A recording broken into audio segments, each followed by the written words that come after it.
మర్రి golden diamonds ప్రారంభోత్సవ మరియు అక్షయ తృతీయ ప్రత్యేక ఆఫర్ గా VA పై ఫ్లాట్ 25% తగ్గింపు. మర్రి గోల్డెన్ డైమండ్స్, కుకట్పల్లి, హైదరాబాద్. పాకిస్తాన్ రాజధాని ఇస్లామాబాద్ లో ఇరాన్, అమెరికా మధ్య జరిగిన చర్చలు విఫలమైన దౌత్య ప్రయత్నాలు మాత్రం ఆగలేదు. ఈ వారాంతంలోనే రెండు దేశాల మధ్య రెండో విడత శాంతి చర్చలు జరిగే అవకాశం ఉంది. ఇందుకోసం అమెరికా ఇరాన్కు ప్రతిపాదనలు పంపినట్టు పాకిస్తాన్ తెలిపింది. తేదీ ఇంకా ఖరారు కానప్పటికీ ఈ వారాంతంలోనే సమావేశం ఉండవచ్చని పేర్కొంది. చర్చల కోసం 2 వేదికలను పరిశీలిస్తున్నట్లు తెలుస్తోంది.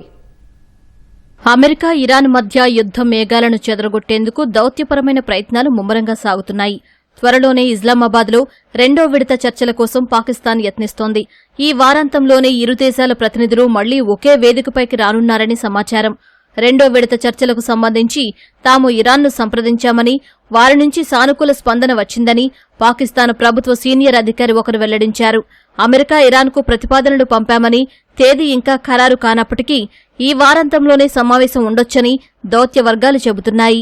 వాస్తవానికి గత మంగళవారం కాల్పుల విరమణ ప్రకటించిన 4 రోజుల తర్వాత ఇస్లామాబాద్లో తొలి విడత చర్చలు జరిగాయి.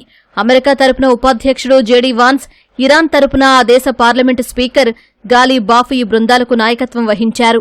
ప్రపంచ ఇంధన సరఫరాకు అత్యంత కీలకమైన హొర్మోజ్ జలసంధిని ఇరాన్ దిగ్బంధించగా దాన్ని తెరవాలని అమెరికా పట్టుబడుతోంది.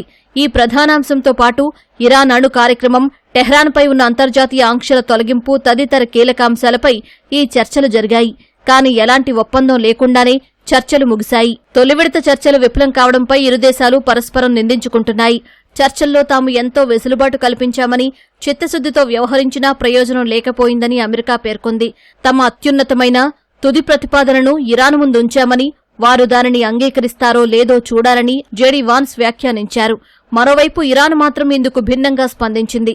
ఒక ఉమ్మడి ముసాయిదాకు రాకుండా అమెరికా అతి డిమాండ్లు చేయడమే ఒప్పందం కుదరకపోవడానికి కారణమని ఆరోపించింది. 40 రోజుల భీకర పోరు తర్వాత కుదిరిన ప్రస్తుత 2 వారాల కాల్పుల విరమణ ఏప్రిల్ 22వ తేదీతో ముగియనుంది. ఈ గడువు ముగియడానికి కేవలం వారం రోజుల సమయమే ఉండటంతో పాకిస్తాన్ కీలక ప్రతిపాదన చేసింది. ఈ కాల్పుల విరమణను మరో 45 రోజుల పాటు పొడిగించాలని ఇరు పక్షాలను కోరింది.